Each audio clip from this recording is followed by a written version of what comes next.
Hey everyone, Stuart with Franklin Hill Ventures. Welcome to another of my weekly update videos. This last week has been incredible for a couple of reasons. In addition to having really good weeks at both the booths and online, we also got to spend this last weekend at the University of Alabama for my son's fraternity parents weekend. And my youngest daughter also goes there, so we got to spend time with both of them. And then as an added bonus, my second daughter came over from Jackson, Mississippi, where she's in grad school, and we got to see her as well. So the only one who couldn't come was my oldest daughter, but her consolation prize was to go to Disney World, so I think she'll be okay. The second thing, I was very honored to receive the List Perfectly Community Spirit Award this last week. And the List Perfectly community is just an awesome community. One of the most helpful, knowledgeable groups of people that I've been around. And I learned a ton of stuff from them. So to be selected for that award when there's so many other people that I think were very deserving was truly an honor and a huge surprise. So a big shout out to List Perfectly. I think I mentioned before, it was really a game changer in my reselling life as far as part of my plan to be able to go full time with this. I really don't think I could have done it without that software. So once again, just a big thanks to them. And if you aren't using List Perfectly and want to look into it, you can go to listperfectly.com. If you want 30% off your first month, you can use the referral code FHV, and that will give you 30% off if you want to give it a try. The last thing I'll mention before we get into what specifically we sold is this last Saturday was the Clinch River Antique Festival in Clinton, where we have our Granny's Attic booth, and it was an absolute huge weekend, both for the store as a whole, and I'm sure for all the other antique stores in the area as well. But for us personally, we did really a whole month's worth of business in that one weekend. So really excited to kick off, quarter four with that kind of activity. And I guess now we'll go ahead and jump into a few of the specific items that we sold. Hope you enjoy. All right, so the first item we'll start with is an online sale, and it's this, I guess you would call it a lunchbox. It's made of tin, and it's got all these really cool graphics on it. An airplane, somebody on a boat of some sort, cowboys and Indians. There were some kids playing. This was picked up as part of a large estate purchase, not the Oak Ridge one that I've talked about in the past couple of weeks, but a different one. So, not a real high cost of goods sold on any particular item. And this sold for, I believe I took an offer of $30 on this. I only found one other one exactly like this and really couldn't find a lot of specific information, but this one was pretty beat up. I had some paint wear, some denting. The lid did close, but you have to work at it a little bit. So I thought $30 was a fair price, and it sold, really quickly once I got it onto Facebook Marketplace. Next would be the Shining. Let me get over to the first picture. And this was the book club edition, the original book club edition from 1977. This sold for $39. I took a best offer, had it listed for $49.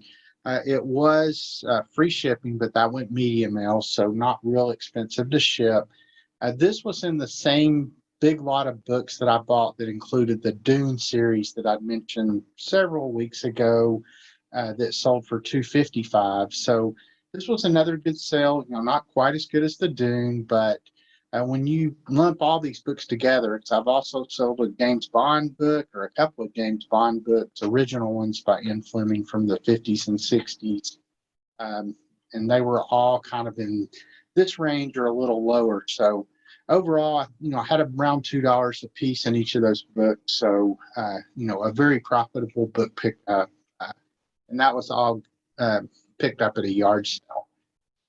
The next item would be this Hot Wheels Redline, And I really don't know much about Hot Wheels. I did this on a consignment deal, and as part of it, it was good to learn a little bit about Hot Wheels. It's not anything that I've really dealt in too much before. I don't do a lot with toys, but this was sold for $36 on an auction. I think I started it at 29, so got two bids, got up to 36. I don't get all that money since it's consignment, but I have started doing a little consignment for some different people who have booths at the same antique malls where I am. And, I don't want to do all consignment because I have so much stuff that I need to get listed of my own. But when it's stuff that's easy to sell and ship like this, then I'll go ahead and pick up a little bit of that consignment business. The last online item would be this alabaster bowl with this brass figurine that you can see here. Very cool item. Picked this up at a thrift shop. This is something I've tried to sell on eBay with an auction because it's unique enough. I couldn't really find anything exactly like it. So a lot of times I'll do those in an auction. I don't do a reserve, but I just start them, where I'd like them to sell. I started this at 20 on an auction, no bids. Then I lowered it to 15, no bids. So then finally I just listed it as a buy it now, cross-posted it to all the platforms that I sell on using List Perfectly, and it sold almost immediately on Etsy at $25. So really above what both my auction starting prices were before. So anyway, this was a really cool item, and as mentioned, picked this up at a thrift shop. So let's jump over to the booth sales real quick. And as mentioned, it was the festival at Granny's Attic in Clinton this weekend. And the item here that actually sold, there were actually several items on the shelf sold during the festival, but it's the baker's rack itself that I'm highlighting here. This sold for $100. We had picked this up at a thrift store probably a year or two ago, and it's always had so much stuff on it, like you can see here, that it's probably been hard to see, which is maybe why it took so long to sell.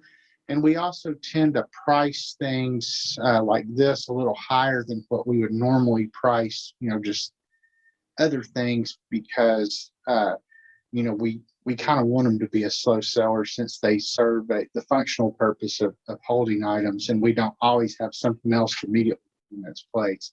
So anyway, this sold for $100, and we did have to find something else to put out there in that spot, but we were able to get a table in there and find homes for all the things that were on that shelf.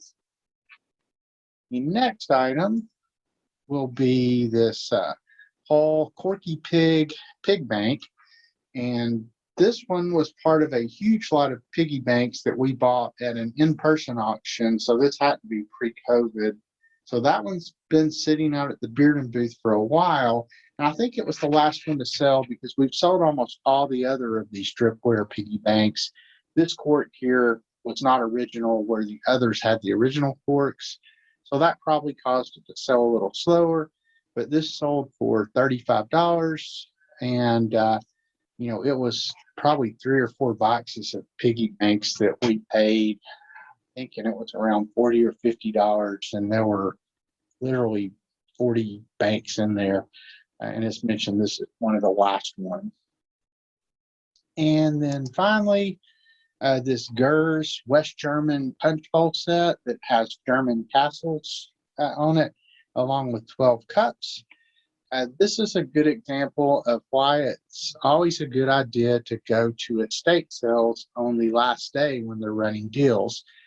This particular estate sale was a 4-day estate sale, so they went full price the first day, 25% the second day, 50% the third day, and 75% the fourth day. And we got this on 75% day. We sold it for $105. I'm off the top of my head, I don't remember exactly what we paid for it, but as you can imagine, if it was 75% off, we don't have that much in it. So 105 was a really good sale there.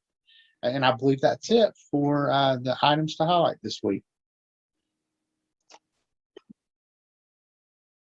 I hope you enjoyed the video, and I really appreciate you stopping by.